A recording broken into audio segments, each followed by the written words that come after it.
Alors, je vais répondre rapidement à vos questions et ensuite je vais dormir, les amis. Je vais bosser un peu et ensuite je vais dormir. Alors, déjà, j'allume la lumière et tac, tac, tac. Salut les amis, comment allez-vous? Salut, salut. Est-ce que vous avez des questions à me poser? Donc, comme je vous l'ai dit, j'ai vu le film Bohemian Rhapsody sur Queen. Magnifique. Je vous recommande ce film parce que vraiment, bon, déjà, il y a pour ceux qui aiment la musique, etc. Bon, c'est un groupe mythique, mais surtout la vie incroyable de ce mec et comment finalement, il est devenu une star énorme. Et il avait un génie, mais ensuite, ce qu'il a fait, c'est un truc de fou. Et puis l'acteur, il a joué. Je le connaissais pas. Apparemment, il est d'origine égyptienne, mais un excellent acteur. On avait l'impression que c'était Freddie Mercury. Pour ceux qui connaissent le personnage, on avait l'impression que c'était lui. Il était vraiment énorme, cet acteur. Est-ce que vous avez des questions, les amis? Alors je vois, waouh. Alors, quelles sont les méthodes de productivité? Franchement, moi, la règle numéro 1 en termes de productivité, c'est tout d'abord, tu as des objectifs par semaine, par mois et tous les 2 mois. D'accord? Et le problème de beaucoup de personnes, c'est qu'elles veulent faire trop de choses. La productivité, pour moi, ça passe d'abord par la clarté. C'est-à-dire que tu dois être clair sur tes objectifs. Tu ne dois pas te disperser. Tu dois te focaliser sur quelques objectifs. Ok? Si tu veux tout faire, tu feras rien. Donc pour moi, la règle, la clé en matière de productivité, c'est d'abord la clarté, c'est d'abord la simplicité, c'est d'abord le fait d'éliminer tout le superflu. La règle des 80-20, la loi de Pareto. Il y a 80% d'actions qui sont inutiles, il y a 20% d'actions qui vont nous apporter énormément. Je vous donne un exemple. Moi, je reçois énormément de messages. Tous les jours, il y a des gens sur Instagram qui m'écrivent, qui me posent des questions. Ça me fait chier, surtout que parfois ils me posent des questions auxquelles j'ai déjà répondu 1 milliard de fois. Je peux soit tomber dans le piège de répondre à tout le monde, mais premièrement, c'est pas productif. Deuxièmement, je perds mon temps. Troisièmement, la personne qui me pose des questions, elle devrait faire des efforts. Donc, généralement, je réponds gentiment. Mais après, si la personne elle est un peu lourde, je la bannis. Pourquoi? Parce qu'elle va me faire perdre mon temps. Et je suis désolé d'être direct, Pourquoi? Parce que mon temps est précieux. Donc, franchement, être focus. Focus. C'est-à-dire que le temps, vous devez le considérer comme votre ressource la plus précieuse. Les gens qui vous font perdre du temps, les activités qui vous font perdre du temps, les choses. Alors de temps en temps, par exemple, j'ai vu un film, c'est bien. Pourquoi? Parce que ça permet de recharger les batteries. J'ai bossé comme un malade ces derniers jours. Et là, j'avais envie de souffler un peu. Je me suis dit, ouf, il faut souffler. Donc de temps en temps, c'est important. Il ne faut pas que bosser, sinon on va péter un câble. Mais de temps en temps, il faut faire ça, mais il faut surtout se focaliser sur quelques objectifs. Ok, autre question. Je pense que j'ai répondu à ta question.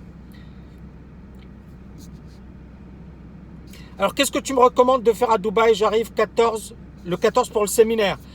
Burj Khalifa, la plage, JBR, il y a plein de choses. Tu vas sur idem, Lorenzo. Qu'est-ce que je te recommande de faire? Tu vas sur Google, regarde ce qui t'attire. Il y a tellement de choses à faire dans cette ville, mais visite. Va à Dubai Marina, va à Downtown, va à la plage. Il y a beaucoup de gens qui viennent à Dubaï qui vont pas à Kite Beach. Kite Beach, c'est magnifique. Il y a tellement, le Palm, c'est également incroyable. Il y a tellement d'endroits à Dubaï. Et profite parce que il va faire beau. On a là, il a 24 degrés. C'est magnifique. C'est-à-dire, tu as un climat, tu as un temps, tu as une ambiance. C'est le meilleur moment pour être à Dubaï. Donc, ça va être génial. Et puis, prépare-toi parce que le séminaire de 2 jours, ça va être chaud, Lorenzo. Ok, ça va être chaud. J'espère que tu as la pêche. Ensuite, je viendrai en décembre et j'aimerais que ce voyage soit utile. Tu viendras où en décembre? À Dubaï? Écoute, bien évidemment. J'ai pas vu. T'as vu mon message avant MDR? Non, j'ai pas vu. Tu peux le réécrire, s'il te plaît? Tous les CFD avec un compte LMAX pour la TKL, bien ou pas? Écoute, moi, je pense que LMAX, c'est ce qu'il y a de mieux par rapport au Forex. Et par rapport au CFD, je pense également qu'ils sont corrects. D'accord? Ensuite, comment avoir de gros revenus passifs comme les milliardaires? Moi, je dirais que les milliardaires, premièrement, pour être milliardaire, c'est beaucoup de boulot. C'est de la chance également. Il y a le facteur chance. Et il y a bien évidemment le fait d'être au bon endroit au bon moment. Je m'explique. Zuckerberg est devenu milliardaire parce qu'il est arrivé au bon endroit au bon moment. D'accord? Je pense que pour devenir millionnaire, tu n'as pas besoin d'avoir de chance. Tu peux le devenir. Et aujourd'hui, les jeunes qui regardent et les moins jeunes qui regardent cette vidéo, aujourd'hui, pour moi, ça n'a jamais été aussi facile d'être millionnaire. D'accord? C'est pas compliqué d'être millionnaire. Il faut juste en vouloir, il faut juste bosser, il faut juste se donner les moyens. Dimanche, je donne un séminaire, une conférence en ligne dans laquelle je vais vous montrer et vous démontrer qu'être millionnaire, c'est pas quelque chose d'impossible. Par contre, pour être milliardaire, là, ça va demander, voilà, facteur chance, être au bon endroit au bon moment, faire un truc révolutionnaire, ou alors, tu utilises effectivement un truc à grande échelle. D'accord? Tu as une invention, une innovation, tu dois scaler hyper vite. Donc pour moi, c'est ça le milliardaire, c'est ça. Maintenant, est-ce qu'on a besoin d'être milliardaire? Non. C'est-à-dire après, c'est tes ambitions. Pour moi, c'est comme du sport de haut niveau. Il y a des gens qui veulent être milliardaires parce que ça fait partie de leur truc. D'accord? Ça faisait partie de mes ambitions avant. Et puis, j'ai eu un accident de parcours, etc. Et j'ai compris qu'il y avait plus important que ça. Franchement, je vais vous dire, si je voulais devenir milliardaire, je ne vais pas dire que je vais le devenir. Mais si c'était mon ambition, je pense que rien n'est impossible. Pour vous, pour moi, rien n'est impossible. Milliardaire, voilà, c'est juste t'es concentré sur le fait de devenir milliardaire. Même si, encore une fois, il y a toujours ce facteur chance. Mais c'est comme dans le sport, c'est comme dans la musique, c'est comme dans n'importe quel domaine. Maintenant, qu'est-ce qui véritablement va vous permettre d'avoir la pêche tous les jours, de croquer la vie à pleines dents, d'être heureux? C'est ça le plus important. Maintenant, bien évidemment, si tu gagnes plein de pognon, génial. Mais c'est pas ça le plus important. D'accord? Il faut le comprendre. C'est pas ça le plus important. L'argent, c'est important pour bien vivre, pour faire plaisir à ses proches, pour vivre décemment. Ok? Et pour moi, l'argent, ça m'a apporté énormément de choses. Donc, je ne dis pas et je ne crache pas dans la soupe. Maintenant, attention aux pièges. L'argent pour l'argent, c'est dangereux. Ok? Ensuite, Hugo, je viens au séminaire de Dubaï. Je loupe un peu les cours, sachant que je passe le bac cette année. Penses-tu que c'est une mauvaise idée de mélanger les cours et liberté financière? Non, je pense que moi, quand je me suis intéressé au marché financier, j'étais étudiant. Je pense qu'à un certain moment, il faut savoir ce que tu veux. Si tu as une passion, tu sauras trouver le juste équilibre. Ne néglige pas tes cours, sois sérieux par rapport à tes cours. Mais si tu commences ta liberté financière jeune, pour moi, c'est une excellente chose. Ça, tu as un avantage considérable. Moi, dans ma promotion, il y a des étudiants qui ont 60 ans, 70 ans. Il y en a qui ont 19 ans. Et les gens qui ont 60 ans, vous savez ce qu'ils disent? Ils disent les jeunes, ils ne savent pas la chance qu'ils ont. Si tu commences à 19 ans, à 20 ans, à 18 ans, à 25 ans à t'intéresser à ta liberté financière, je vais te dire, tu as une chance incroyable. Tu as une chance incroyable. J'aurais voulu, moi, à 19 ans, que quelqu'un me dise, Tammy, tu fais ci, tu fais ça. Ok? Mais à l'époque, personne ne m'avait dit ce qu'il fallait faire et personne ne m'avait appris ce qu'il fallait faire. Ok? Donc, je ne savais pas ce qu'il fallait faire. Donc, vous avez une chance. Tu es jeune, c'est magnifique. Autre chose, IML, je ne connais pas. Je peux pas. Alors, moi, je ne suis pas très chaud sur tout ce qui est MLM et compagnie, surtout sur les marchés financiers. J'ai été contacté par certaines personnes, mais je vais être honnête avec vous, je ne suis pas super chaud. Après, encore une fois, faites vos recherches. Ensuite, que conseilles-tu pour ceux qui veulent entreprendre dans les pays émergents et quitter la France? Moi, je pense, attends, alors j'ai envie de dire un truc. L'herbe n'est jamais plus verte ailleurs. C'est-à-dire, il y a toujours des gens qui disent je quitte la France parce que c'est mieux ailleurs. Je ne connais pas ta situation. Je ne connais pas ta vie de famille. Je ne connais pas tes obligations. Tu vois ce que je veux dire, Yas? Je ne te connais pas. Désolé d'être direct, je ne te connais pas. Donc, je ne peux pas parler pour toi. Ce que j'ai envie de dire, c'est que les opportunités, il y en a partout sur la planète. C'est est-ce que tu es la bonne personne au bon endroit? Parce que tu peux cartonner en France et faire un flop aux États-Unis. Tu vois ce que je veux dire? Moi, je ne sais pas si vous avez entendu parler de Bernard Arnault. Bernard Arnault, c'est l'un des hommes les plus riches de France, si ce n'est le plus riche de France. Quand il y a eu Mitterrand, Mitterrand est arrivé au pouvoir, il est allé aux États-Unis. Pourquoi? Parce qu'il s'est dit, c'est des socialistes, ils vont tout me piquer les salauds. Les salauds de socialistes, ils vont tout me piquer, donc je me casse aux États-Unis. Puis il revient en France. C'est en France qu'il est devenu l'homme le plus riche de France. C'est pas aux États-Unis. Vous voyez ce que je veux dire? Peut-être qu'aux États-Unis, il aurait fait un flop. En France, il a cartonné. Ça dépend de toi. Ça dépend de toi, de ton talent, de tes ressources, de plein de choses. Donc, je ne peux pas te dire tu vas cartonner ailleurs. C'est toi. Est-ce que ailleurs tu seras meilleur? Est-ce que ailleurs tu auras toutes les conditions? Est-ce que ailleurs tu vas donner le meilleur de toi-même? Tu vois ce que je veux dire? Moi, quand j'ai quitté Paris, j'ai frôlé la mort. J'étais déprimé. Je vous ai raconté mon histoire. J'ai rien à cacher. Il y en a qui vont dire ouais, c'est nul. Non, non, non. Je préfère être franc avec vous. J'ai quitté Paris parce que j'ai frôlé la mort. Et je déprimais. Je voyais mon fils un week-end sur deux. J'étais pas bien dans ma peau.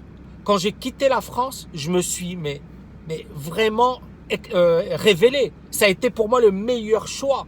Le fait de quitter Paris, ça a été génial. Pourquoi? Parce qu'effectivement, je déprimais à Paris. Mais c'était ma vie. Mais il y en a d'autres qui sont restés à Paris et qui se sont épanouis. Je ne peux pas parler pour les autres et les autres ne peuvent pas parler pour moi. On est tous différents. Vous voyez ce que je veux dire? Le plus important, qu'est-ce qui est le plus important pour toi? Alright? Ensuite, ok, j'ai 17 ans, je commence à faire des formations sur le trading. Tu ne penses pas que ce soit un peu tôt pour moi? Il n'est jamais trop tôt, il n'est jamais trop tard. C'est toi. Est-ce que tu vas faire le nécessaire ou pas? Il y a des gens à 17 ans, ils vont cartonner. Il y en a à 60 ans, ils vont cartonner. On s'en fiche. C'est est-ce que tu es prêt? Est-ce que tu as envie de réussir? Est-ce que tu as faim? C'est ça le truc. C'est pas est-ce que c'est trop tôt ou est-ce que c'est trop tard? Moi, pour moi, c'est génial. Que tu puisses commencer tôt, c'est une chance. C'est une chance. Maintenant, attention. C'est pas je fais du trading et puis ensuite j'abandonne et puis... tu vois, sois sérieux. Sois sérieux. Ensuite, bien évidemment, c'est le plus important, c'est d'être heureux. Est-ce que tu vas garder ce rythme tout au long de ta vie? Tu comptes ralentir un jour? Tu sais que c'est quelque chose que je me pose tous les jours. Tous les jours, je me pose la question, je me dis, Tammy, calme-toi. Tammy, je bosse comme un malade. Mais je kiffe ce que je fais. C'est-à-dire, si j'aimais pas ce que je faisais, j'aurais arrêté depuis bien longtemps. J'ai plus besoin de travailler. Donc, si je le fais, c'est parce que ça me branche, les amis. Parce que j'aime ce que je fais. J'adore. Pourquoi j'ai adoré le film d'aujourd'hui? C'est-à-dire, le gars, à un certain moment, il a appris qu'il avait le sida. Bon, j'ai pas le sida, hein, on croise les doigts, j'ai pas le sida. Mais le gars, il a appris qu'il avait le sida. Et puis, il y a eu le concert Live Aid. Et il était fâché avec son groupe. Et il leur a dit, on le fait parce que c'est ce que j'ai envie de faire. C'est ce que j'ai envie de faire. Et pour moi, c'est un chanteur qui est énorme. Et il y a un truc à un certain moment, c'est quoi votre mission dans la vie? C'est quoi votre mission dans la vie? Qu'est-ce que vous voulez faire de votre vie? Et moi, je sais que j'adore ce que je fais. Et les étudiants, il y en a parmi vous qui sont TKLiens. Vous avez vu le cours de la TKL. Vous avez vu comment j'ai mouillé la chemise. Il n'y en a pas 10 000 qui vont faire ça. Il n'y en a pas 10 000 parce qu'ils auraient préféré gagner de l'argent. Pendant que les autres faisaient du marketing, moi, j'étais comme un fou à créer les cours de la TKL. Ça m'a fait perdre du temps. J'ai peut-être pas été aussi rapide que les autres qui ont bien investi sur la pub et compagnie, mais je m'en foutais. Parce que pour moi, le plus important, c'était mes étudiants. Après, bien évidemment, j'ai envie de monter en puissance par rapport à la TKL, j'ai envie de faire plein de choses. Mais ce que j'ai envie de vous dire, c'est que il faut aimer ce qu'on fait. Il faut déterminer sa mission de vie. Vous voyez ce que je veux dire? C'est quoi votre mission dans la vie? On est tous différents, mais on a tous une mission sur Terre. Ensuite, merci Moussaki. Que penses-tu des penny stocks? Je pense que c'est génial, mais c'est dangereux également. Donc, il faut bien maîtriser ce secteur. Est-ce que le mythe de la coque chez les traders est vrai? Ben, écoute, il y a beaucoup de gens qui me disent, est-ce que tu prends de la coque? Je vais vous étonner, je ne fume pas. Je ne bois pas, d'accord, rarement, ça m'est arrivé. Je vais pas être hypocrite, ça m'est arrivé, mais je bois rarement. Et voilà, j'ai jamais pris de coque de ma vie. Je suis franc avec vous, hein. J'aurais pu, mais j'ai toujours eu peur de ça. Pourquoi? Parce que j'ai vu des gens détruits à cause des drogues. J'ai un ami, quelqu'un que je connaissais à l'université, c'était quelqu'un qui était génial. Il était plein de vie. il avait la pêche et compagnie. Et ce gars-là, il a été détruit par les drogues. C'est-à-dire, il fumait du shit. Et je l'ai vu en situation de manque. Et je me suis dit, jamais je serai comme ce mec-là. Jamais je serai comme un esclave. Parce que c'était ça. Les gars qui prennent de la drogue, ce sont des esclaves. Alors, il y en a qui disent, qui tombent dans le piège de si je prends de la drogue, je serai bien. Je serai dans un état second. Je serai mieux. Peut-être. Mais quelles conséquences à long terme? Vous voyez ce que je veux dire, les amis? Donc, je vais te dire un truc. Bien évidemment qu'il y a des traders qui prennent de la drogue, comme il y a des comptables qui prennent de la drogue, comme il y a des hommes politiques qui prennent de la drogue. Mais est-ce que c'est ce que vous voulez? Est-ce que vous... Par exemple, Freddie Mercury, il prenait de la drogue. Et puis il a abusé, et puis c'est bousillé la santé. C'est pas bon. Moi, encore une fois, je ne vais pas vous donner de leçons de morale, etc. Mais tout ce qui va vous rendre dépendant, et notamment les drogues, la cigarette, l'alcool, fuyez, d'accord? Si vous avez besoin de ça pour être bien, c'est que vous n'êtes pas bien dans votre peau. Vous n'avez pas besoin de fumer, de prendre des drogues, de prendre de l'alcool pour être bien. Si vous n'êtes pas bien dans votre peau, c'est qu'il y a un problème, d'accord? Ensuite, combien de TKNiens sont indépendants financièrement? Écoute, c'est comme si tu me disais combien de personnes qui ont fait HEC sont devenues PDG. Ça, je peux te le dire. Je peux te dire. Mais après, tu as des statistiques que tu ne peux pas avoir. C'est-à-dire qu'il y a beaucoup d'étudiants. Les gars, ils suivent leur formation et puis ils disparaissent dans la nature. Ou alors, il y en a effectivement qui me disent voilà ce que j'ai fait. Toutes les manières, moi, ce que j'ai fait, c'est qu'on a plein de témoignages. On est la seule. Je ne pense pas qu'il y ait l'équivalent. Est-ce que vous connaissez une école qui a autant de témoignages? Est-ce que vous connaissez autant d'écoles sur la liberté financière qui a autant de témoignages? Et jeune, hein, parce que le programme, j'ai lancé en 2017. Est-ce que vous en connaissez autant? Donc, moi, ce que j'ai envie de vous dire, et encore une fois, moi, mon job, et j'aime pas les vendeurs de rêves. Je vais être direct avec vous, les amis. J'aime pas les vendeurs de rêves. Je pense que la TKL, c'est une excellente formation. C'est probablement la meilleure formation qui existe dans le monde francophone. Mais je pense également que la formation, c'est une bonne chose. Mais après, c'est qu'est-ce que vous faites? D'accord? Tu peux aller voir le meilleur coach de la planète. Si tu glandes rien, tu n'auras rien. Donc pour moi, c'est pas moi qui vais te permettre de devenir libre financièrement, c'est toi. C'est-à-dire moi, je suis un accélérateur. Je suis un déclencheur. Je suis celui qui va t'apporter des réponses. Je vais vous donner un exemple. Je vais aux États-Unis. Par exemple, je suis allé aux États-Unis. J'ai suivi des formations, j'ai participé à des masterminds. Vous savez combien je paye? Je paye 25 000 $, 30 000 $. C'est ça les montants. Eh bien, est-ce que vous pensez que c'est ça ce qui va faire de moi ce que je suis aujourd'hui? Je vous pose la question. Est-ce que vous pensez que c'est ça ce qui va faire de moi ce que je suis aujourd'hui? Non. Parce que, en fait, tu payes ça, mais ça ne veut rien dire. Tu peux payer ça et ne rien avoir en retour. Mais c'est qu'est-ce que tu vas faire? Et moi, à chaque fois que j'ai investi 1 euro dans ma formation, ça m'a rapporté 10 euros, ça m'a rapporté 20 euros. Ça veut dire que je capitalise un max. Et c'est la même chose pour les TKNiens. Donc, les statistiques, je ne les ai pas. Par contre, effectivement, j'ai les retours de mes étudiants. J'ai beaucoup d'étudiants qui me disent « Tammy, ça a changé ma vie. Ça m'a permis effectivement d'avoir d'autres perspectives. Ça m'a permis d'avoir une clarté par rapport à mon avenir. » D'accord? J'ai des personnes qui ont cartonné. C'est pas qu'ils ont honte. Ils ne veulent pas parler des chiffres. Ils ont peur parce qu'ils sont en France. Et parce qu'ils me disent « J'ai pas envie qu'on sache combien j'ai gagné. » Et ils ont cartonné.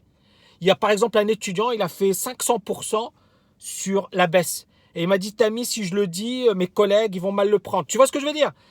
Donc, c'est ça le problème. Malheureusement, c'est qu'effectivement, c'est hyper difficile d'avoir ce type de chiffres. Ensuite, le jour où je suis libre financièrement, écoute, avec grand plaisir. Et même si tu l'es, parce qu'il y en a beaucoup qui font des super trucs et qui ne le font pas. Et c'est pas grave, ça ne me dérange pas, c'est pas la fin du monde. Ensuite, est-ce que le prix va bientôt changer? Écoute, oui, donc il faut s'inscrire. Mais en tout cas, voilà, pour l'instant, ça reste le même. Ensuite, Tammy, est-ce que tu penses que le dropshipping est une bonne chose? Je pense que tout est une bonne chose. C'est pas ça le plus important. C'est est-ce que ça te convient? Est-ce que c'est ce que tu dois faire? Moi, je déteste, encore une fois, j'ai vu des vendeurs de rêves, des petits jeunes qui vous disent « je fais du dropshipping ». Les gars, ils n'ont jamais fait de dropshipping. Hein. J'ai les échos. Sauf qu'ils vont vous raconter des conneries. Non, le plus important, c'est pour toi. Est-ce que pour toi, le dropshipping, c'est quelque chose de top? J'ai des étudiants dans mon école qui ont fait du dropshipping, qui ont cartonné. J'en ai d'autres qui ont fait du dropshipping et ils n'ont rien foutu. Ça dépend de toi. Ensuite,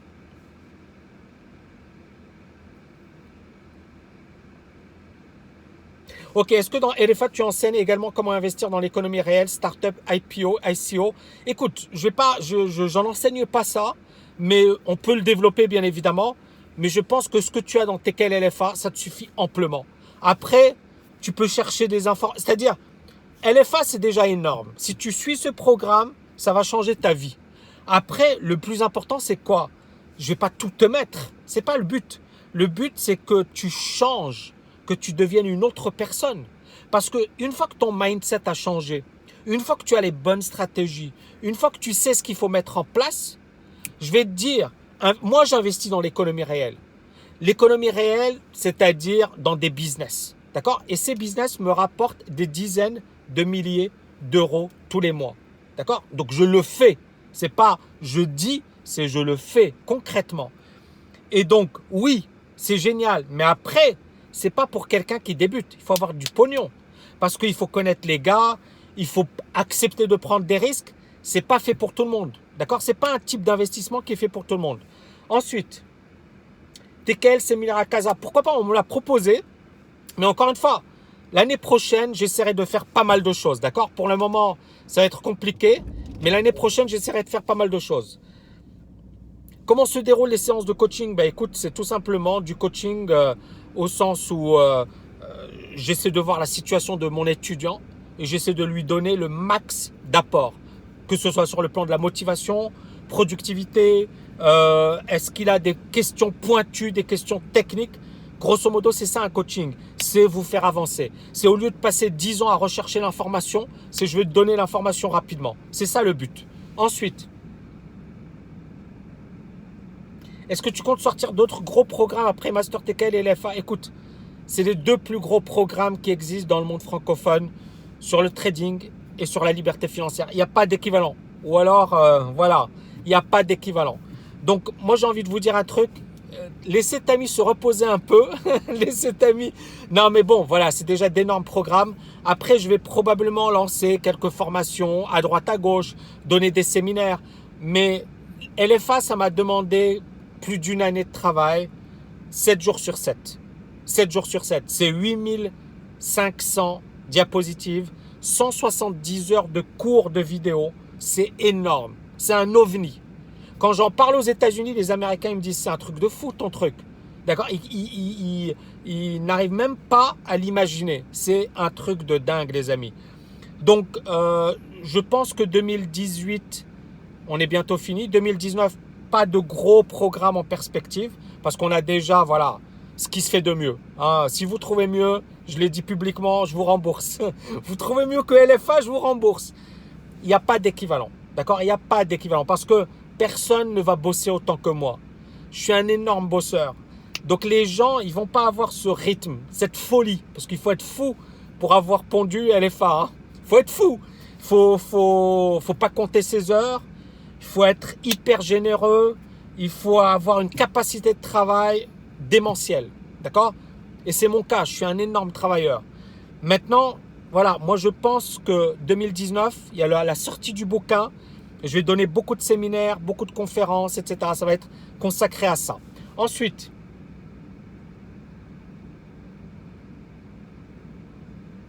similitude entre le poker et le trading, oui, bien évidemment, il y en a énormément sur le plan de la psychologie. Après, c'est deux domaines différents, mais il y a sur le plan psychologique beaucoup de similitudes.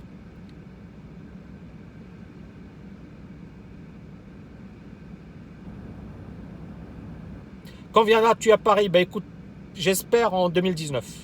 Je ne sais pas quand, mais j'espère en 2019. J'ai été invité au Salon de l'analyse technique qui fête ses 20 ans. Et apparemment, il y aura tous les trophées d'or. Vous savez, j'ai reçu trois fois le trophée d'or de l'analyse technique. Je n'ai pas encore rendu la réponse à André Malpel, mais voilà, j'aime beaucoup cet événement. J'aime beaucoup André Malpel. Pour moi, c'est quelqu'un qui est génial. Alors, pour la petite histoire, j'avais un cours que je donnais à Dauphine et c'est à lui que je l'ai filé. Donc, c'est pour dire que voilà, j'apprécie ce monsieur. Après, on s'est un peu perdu de vue ces dernières années. Mais voilà, peut-être en mars. Et sinon, j'essaierai effectivement de donner quelque chose à Paris. Ensuite, plateforme d'Astrader et Interactive Broker. Ok, super Sébastien. Vague d'Elliott, je pense que pour moi, c'est un mix de concret, ça marche, mais un mix, attention, il ne faut pas tomber victime ou il ne faut pas être amoureux des vagues d'Elliott. Pour moi, c'est un outil, basta. Ok, si tu devais doubler tes revenus, tu ferais quoi en étant salarié? Premièrement, est-ce que ta boîte te permet d'augmenter ton salaire? C'est-à-dire, est-ce que tu peux devenir le meilleur salarié de ta boîte? Est-ce que tu peux négocier avec ton boss pour ne pas perdre ton temps? Tu lui dis, ok, je te fais gagner de l'argent. Est-ce que tu peux m'augmenter mon salaire? Je pense qu'avant de te disperser, focalise-toi sur ta boîte.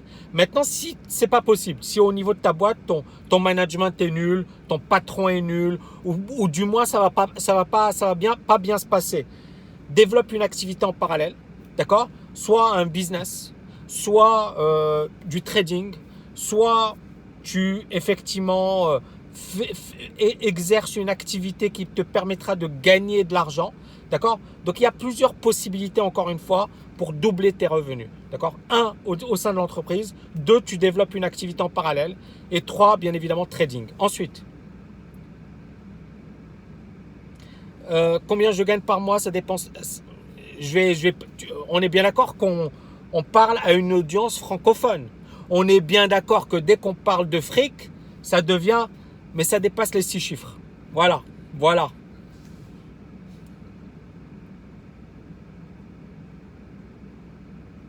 Est-ce que tu penses qu'un master en finance comme Marseille, c'est bien? Je pense que ça dépend encore une fois de toi. Je ne connais pas le master de Marseille, mais je pense que tous les masters sont bien.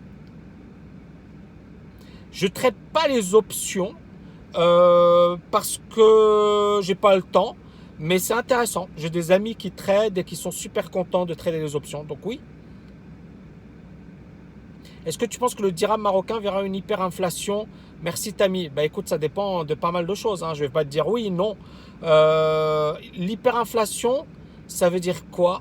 Ça veut dire qu'effectivement la monnaie dérape. Ça veut dire qu'il y a des prix qui augmentent. Ça veut dire plein de choses.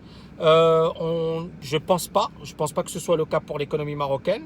Mais on a vu des pays assez puissants qui ont eu une hyperinflation. Mais il y a pas mal de paramètres.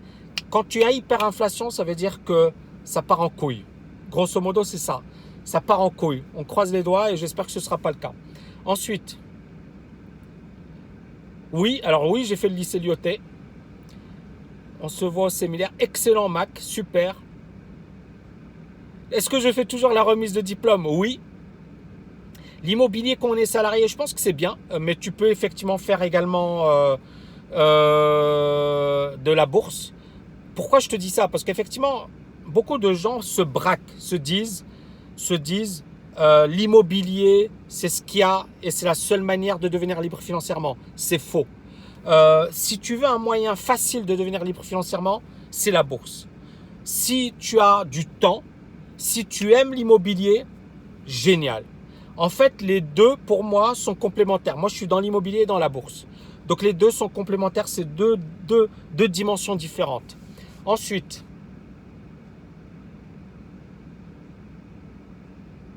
pourquoi ne pas être chercheur en sciences politiques? J'ai été chercheur. Je vais te dire un truc.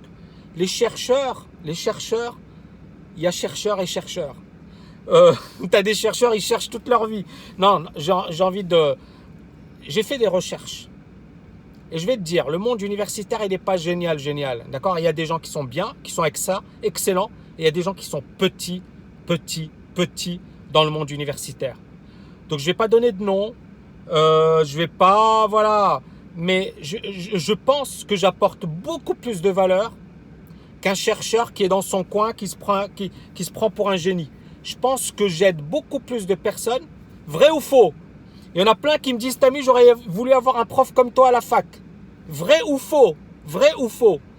Donc, il y en a plein qui me le disent. Donc, je vais vous dire un truc, parce qu'il y a beaucoup de profs, ils n'ont rien à foutre de leurs étudiants. Ils sont là, on se demande ce qu'ils font. Moi, j'avais un prof, je me souviens, le gars, il arrivait, il ouvrait son bouquin, et il lisait son bouquin. Il n'en avait rien à foutre de nous. Donc, ça dépend des profs. Il y en a qui ont la fibre. Il y en a qui aiment ce qu'ils font.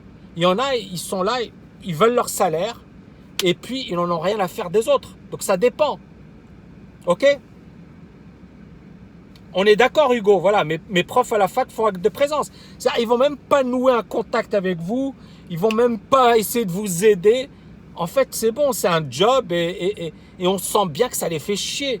Moi, j'ai vu les gens parce que ça les fait chier. Donc, le gars qui me dit « Ouais, Tammy, tu devrais faire ceci », j'ai l'impression que tu connais pas bien le monde universitaire. Hein. Tu connais pas bien le monde universitaire. Autre chose, un master en finance est-il suffisant pour travailler dans une banque? Bien évidemment, c'est suffisant. Après, c'est pas qu'un master. Est-ce que tu t'es bougé les fesses? Est-ce que tu as fait des stages?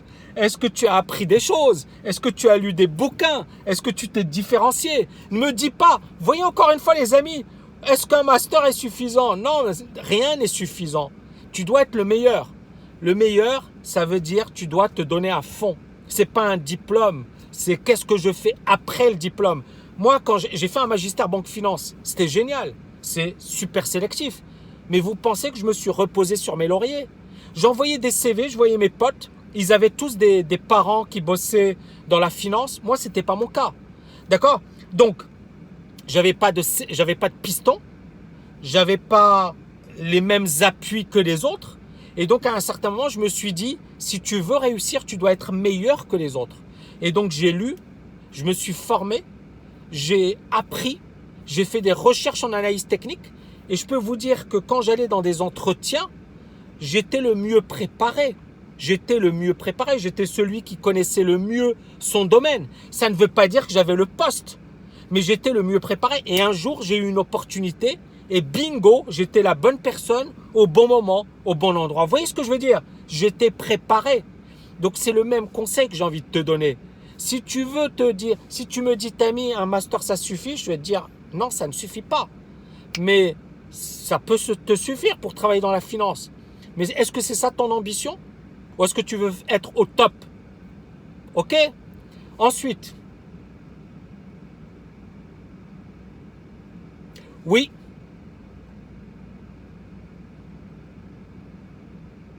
Ça, j'ai déjà donné. Les amis, je dois dormir. Il est 2h42. Ma femme, elle m'attend. Chérie, si tu regardes le Instagram, j'arrive. Ma femme, elle m'attend, les amis. Je vous embrasse. Je vous dis à bientôt. C'était génial de parler avec vous. Et bien évidemment, dimanche, grosse conférence en ligne pour ceux qui sont intéressés. Et durant cette conférence en ligne, je répondrai à la fin également à toutes vos questions. Bonne nuit, les amis. Ciao, ciao, ciao.